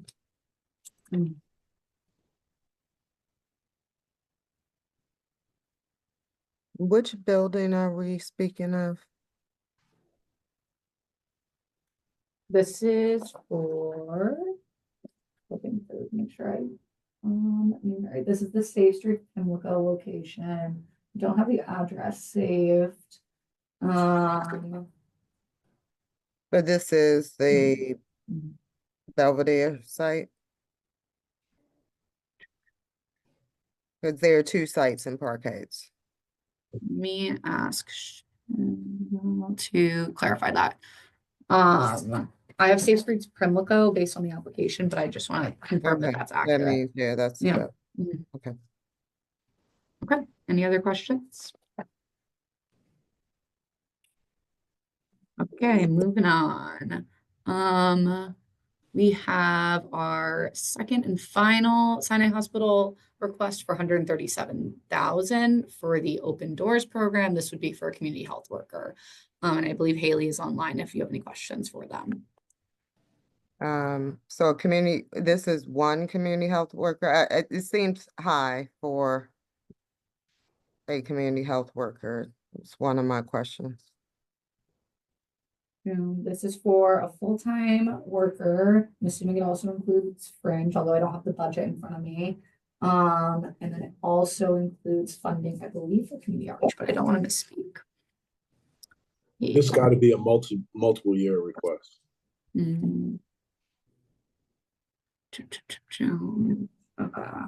Haley, could you offer more clarity on the budget?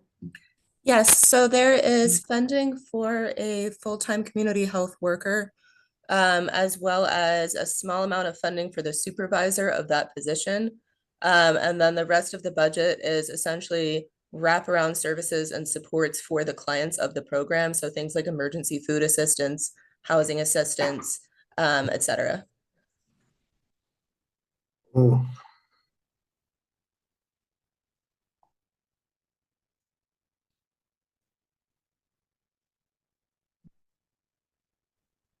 Any follow-up questions for Haley?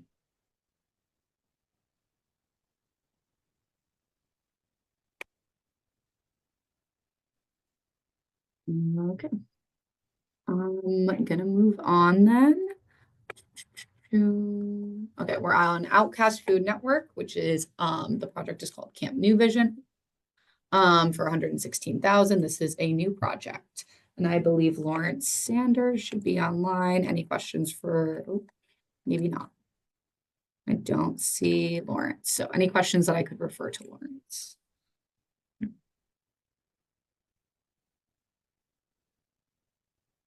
Okay, no questions. We will move on. Okay. Well, no questions, and we're gonna move on. For the At the House project, which is a community transport project for $68,000. They are a past awardee, but this is a new project. Do we have any questions for Bishop Randall? I'm sorry, we went past that other one quickly before yeah. I put my hand to mute. What is SUD? Substance use disorder families. Thank you, appreciate it.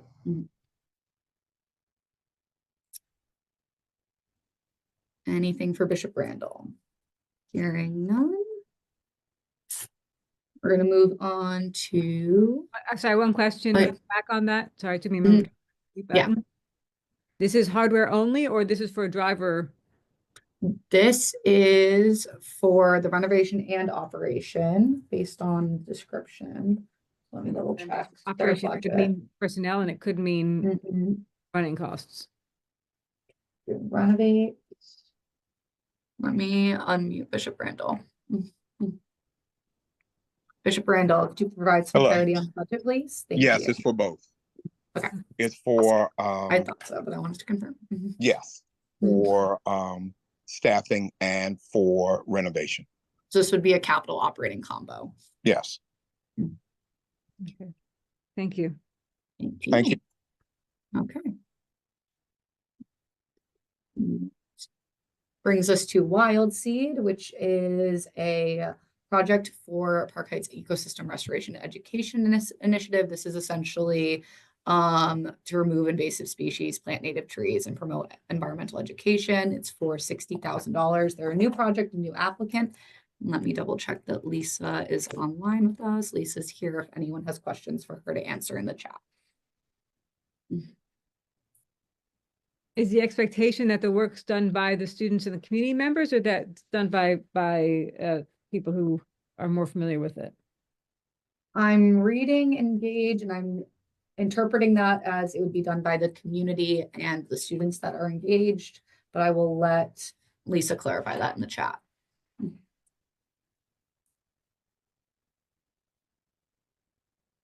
Yeah, if she could just also clarify, Walsey Gear Library, are they located somewhere in the community already? Is that an organization that's in the community, or are they partnering with? Yep, their organization and project are on Pimlico Road.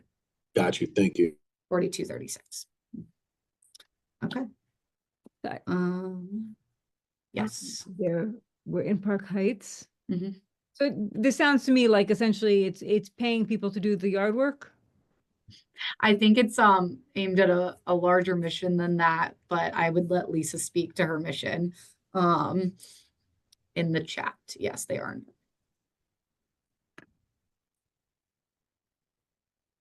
Okay. I don't see an answer. I don't know if I'm the only one. I haven't seen I'm assuming she's typing, so I'm going to let her answer that while we move on to New Solid Rock, who is requesting funding for the Rockstar Arts program. They are a grants program awardee, but this is a new project.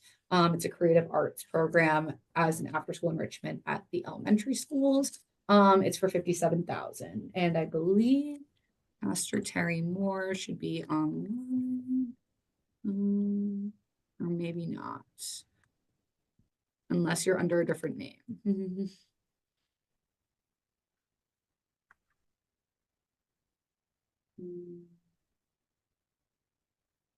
Any questions? Do we think it's necessary to have in future years the applicant present their project?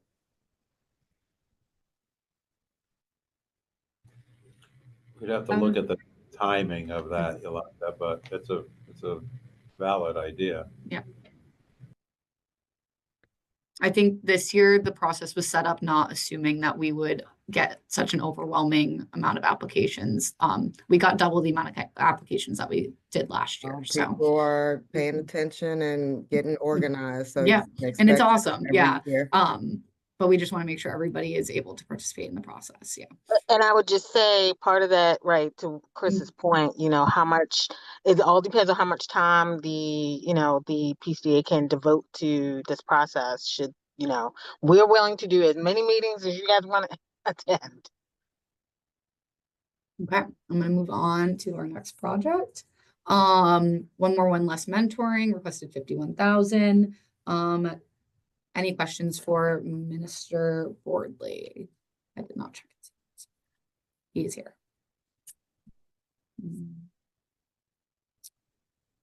Hearing none, I'm gonna go. I'm sorry. Yep. Where go for is it. Dynamic Water Adventure happening? They are Not partnered locally. with Creative City, but I'm not, and that's the project address they listed. I would encourage Minister Bordley to further define. I believe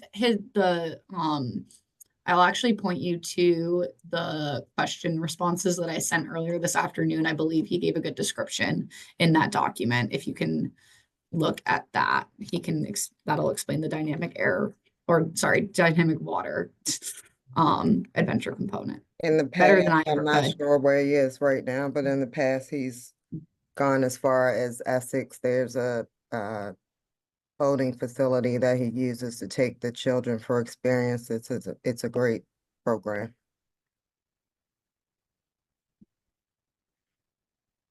Okay. It's my 2 cents. Thank you, Yolanda. We're going to another project proposed by Pastor Terry Moore. This is Operation on Guard. This is a previous awardee and a continuing project for cameras for a virtual community watch program. Any questions for Northwest Faith-Based Community Partnership? Has there been a study done to confirm that it's technically feasible in terms of the infrastructure needs? I believe this is a continuing project, so I don't want to assume anything, but it has been done in the past.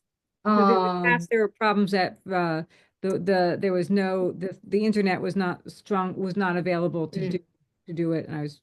That's a good flag. I'm not seeing anything in the application, but we can ask folks about that in a follow-up. So I'm not seeing Pastor Moore online. Is there anyone else? Oh, yes, Pastor Terry has the data. We can get that to you after this meeting. Thank you. Okay. Shepherd's Clinic, Passport to Wellness, $50,000. Let's see if the doggo is on. Any questions? Okay. Sankofa, we're all familiar with. This is for $50,000. New project for specifically after school activities over the course of 18 months. Any questions for Miss Esther?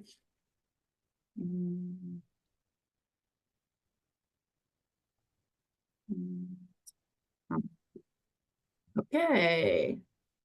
Hearts of Hope Uplifting Park Heights program.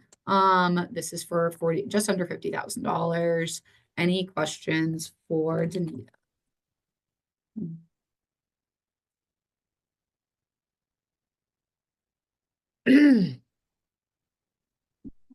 We're going to move on to the Career Awareness Project by Church of Holy Nativity. See if Reverend Mercer's on. This is an after-school program, I believe, that partners with Forest Park High School for 44. Any questions for Church of Holy Nativity? Okay. Wide Angle Youth Media, they are past grants program awardee, and they're requesting 42,000 for this project to support middle school youth at the Langston Hughes Community Business and Resource Center. Any questions for Molly? Let me see if Molly is still online. We haven't lost Molly.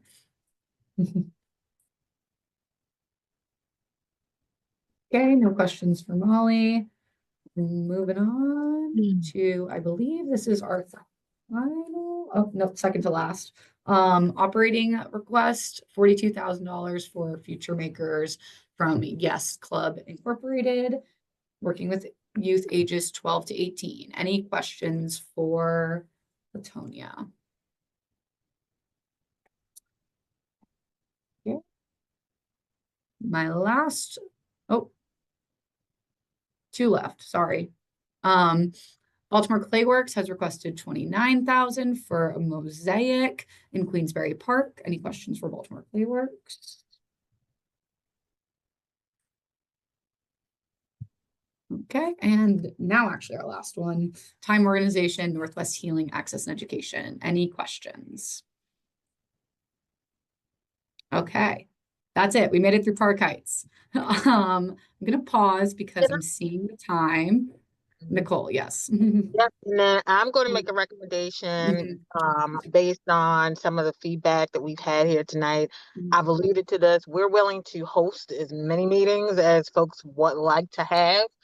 So we could do perhaps, something where, the PCA communicates to us that, of all of the ones that were presented, they would like to see a presentation from X amounts. Maybe we can schedule something over the course of a couple of days, give folks 5 to 7 minutes to present. So if there are recommendations along that end for this year, we definitely, thank everybody for hanging in there to go through this. And so we've sort of looked at everything as a group. But if there's a desire to have some more intense focus and presentations, we are certainly willing to schedule that within the time frame that we have. So if folks have a recommendation they want to email to Kara about that they would like to see, we are all ears. Can I ask a question as a panelist? I believe I heard that we'd be able to go back in and make changes to our survey results. I assume you're going to send us an email, give us a link so we can do that and make sure, because I'd love to see I'd like to see what I said before to compare it with. Yeah. Unfortunately, Microsoft Forms doesn't offer the capability to have you change it in the settings. So I'm going to email you a copy of your previous answers, and then you can respond to me with any changes you would like. Wonderful. Thank you so much for that. I really appreciate it. Yeah. Also, Kira, this is Marita Goodman. Can we also, if we had questions after this, can we ask you? Of course. Because I didn't want to hold up the line for some of these. And I will say, a lot of folks did great jobs of answering the questions you submitted in the survey. So I would really encourage you to take a peruse through that document I shared this afternoon, Command F it for your keywords. It should also be set up that you can navigate through each of the projects. So scroll through if there's a specific project. I would really point you to that document first. And then if there's something that wasn't answered in that document, I'm happy to connect you with the applicant or provide clarification further. Okay, thanks.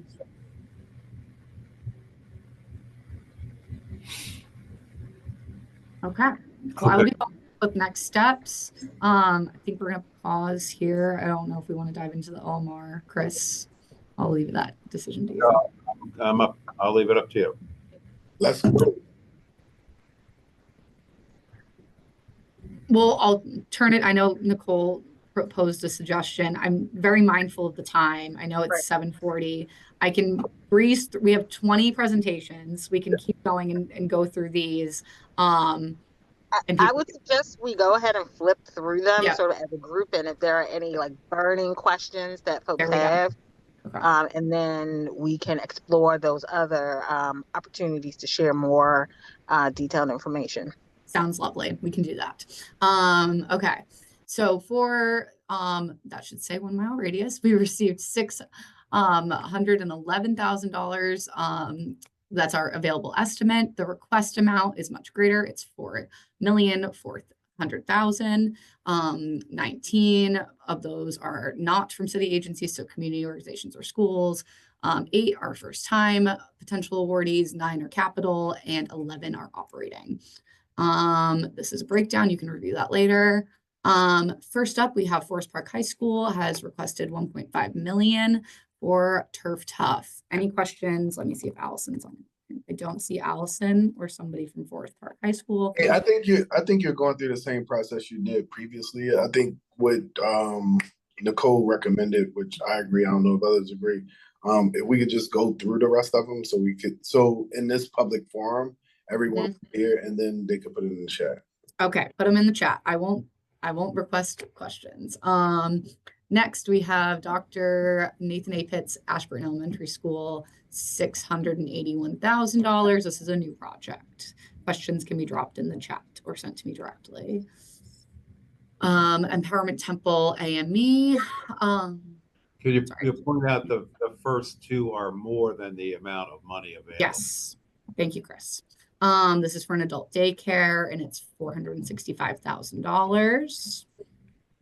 We also have one from DHCD's Office of Home Ownership for Glen Home Repair Grants. This is for $225,000 and it's a continuing project. Cold Spring Community Association has requested $150,000 for the Mercantile site. It's a new project.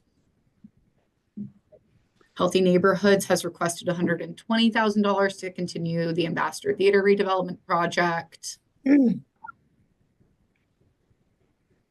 Mount Washington Preservation Trust has requested $105,000 for the revitalization of their arboretum. They are a grants program awardee, and this would be a new project.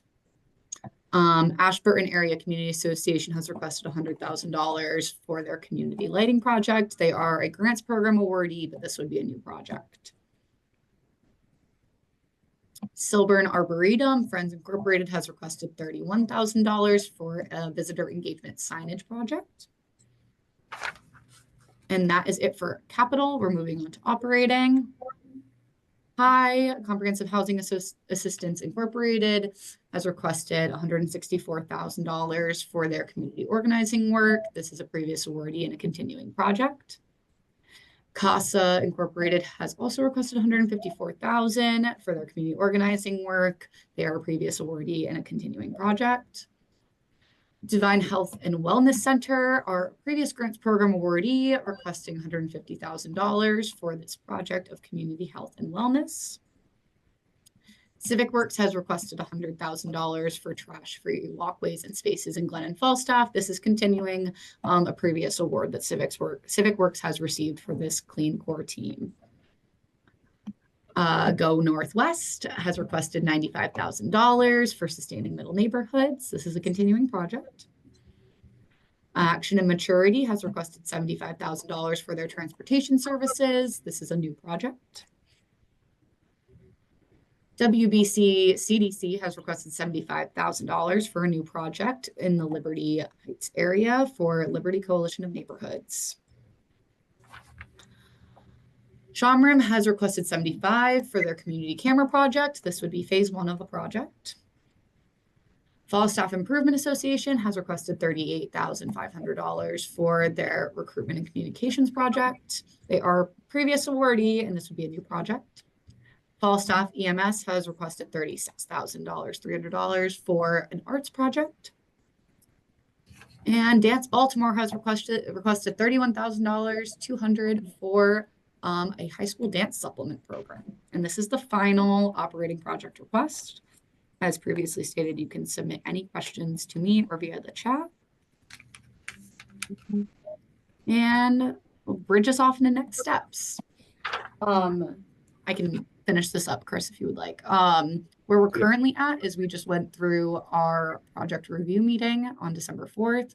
Our next milestone is December 16th with the release of our FY26 preliminary draft spending plan, which also kicks off the start of our 45-day review period.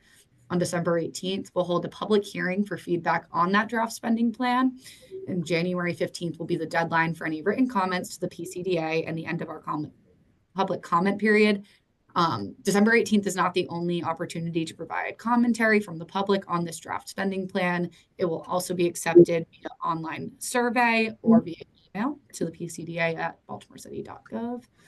And then on January 27th, we'll hold a session to determine final recommendations before they are posted on January 31st.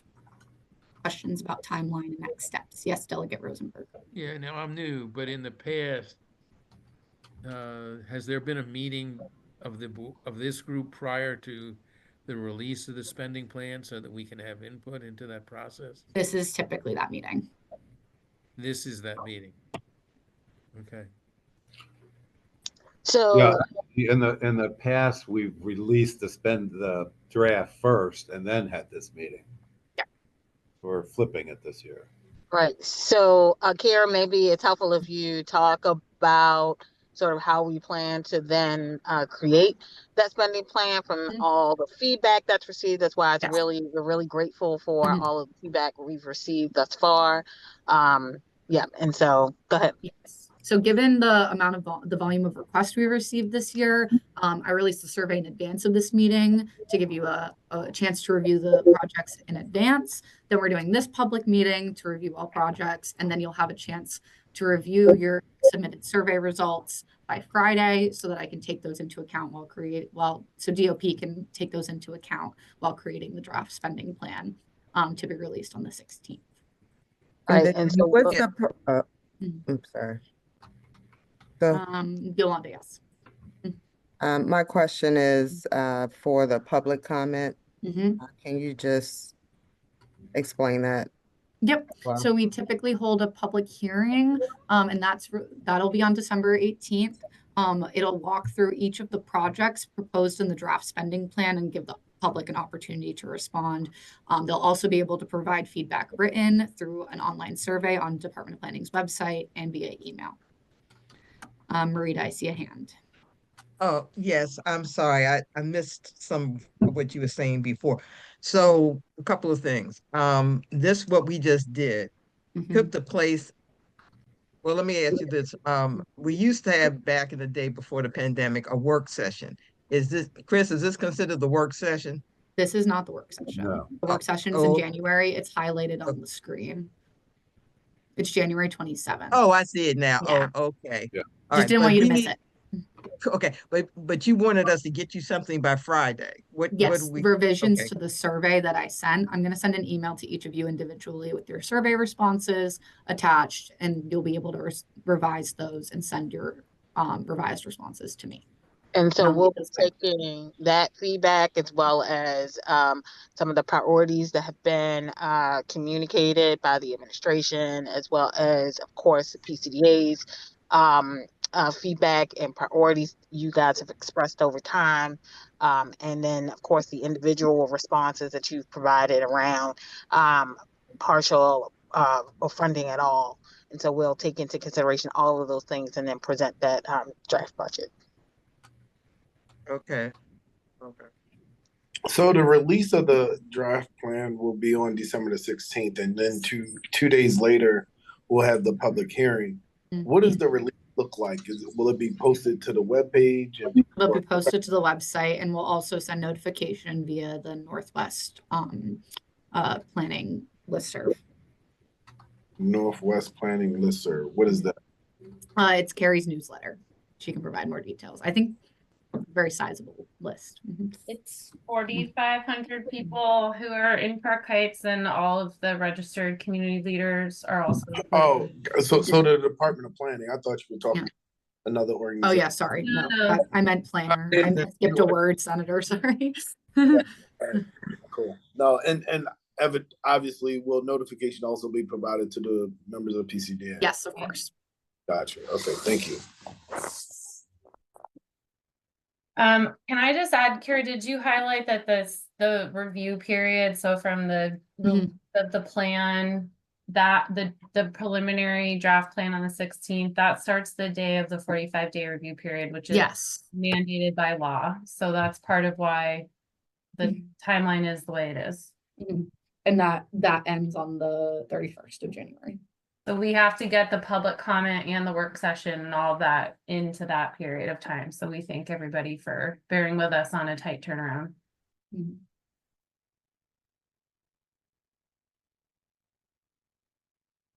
Great. So PCDA, we're gonna guesstimate based on what we heard today from you all, based on the survey data, based on what fits in the budget draft, that you'll only have a couple of days to review before our next meeting.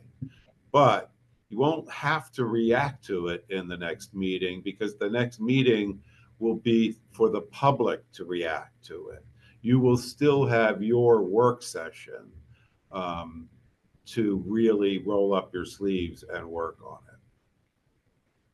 So it may be a little intimidating just having a 2-day turnaround there, but you won't be asked to react to it on the spot then. Have we considered yet going back to live meetings? I know I just putting that out there. Somebody just texted me again. We do get that question quite often. Yeah, I think last year we got snowed out on the live meeting, which was the work session, if you'll recall. Yeah, But here, not that I'm talking about the public session. There have been many residents are making comments about not being able to ask questions. I know there is a chat feature, but we are servicing diverse group of people here, and so that question comes up pretty frequently. I could offer you all a third option. We now, it's not in the community, but we do have the technology now in the office to offer a live and virtual meeting at the same time. Now that still means people have to drag themselves down to the City Hall area to participate in person. Because this isn't totally, we could actually maybe offer a portable hybrid system with the OWL system. We have not high quality, but we can't do it.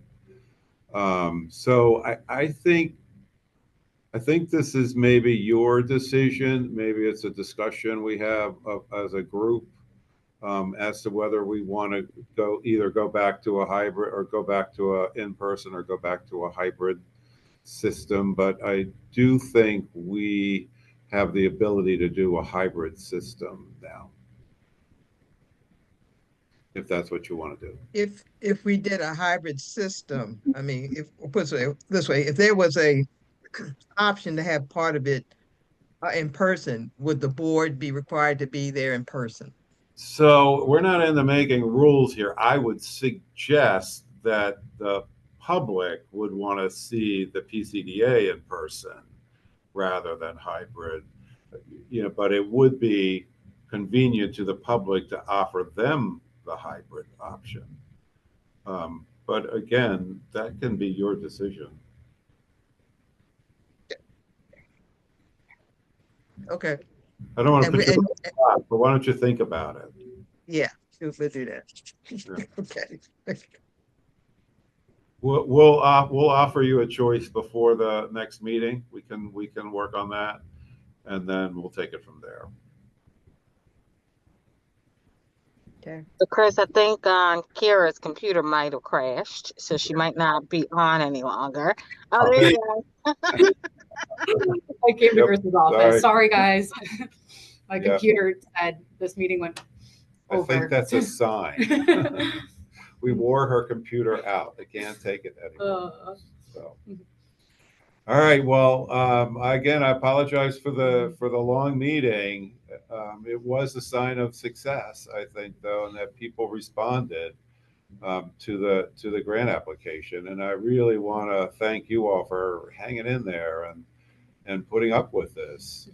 It's really feels like a great exercise in democracy to me, but that's just me.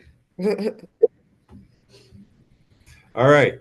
So we will see you again on December 18th. For the next public hearing. Great job. Awesome. All right. Thank you all. Have a good night. Thank you. Have a great night. And thanks again for everything. Great exercise in democracy. Thank you. Thank you. Thank you.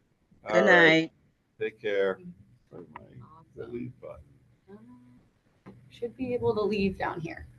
That's I think they moved it. Yeah, they did. Oh,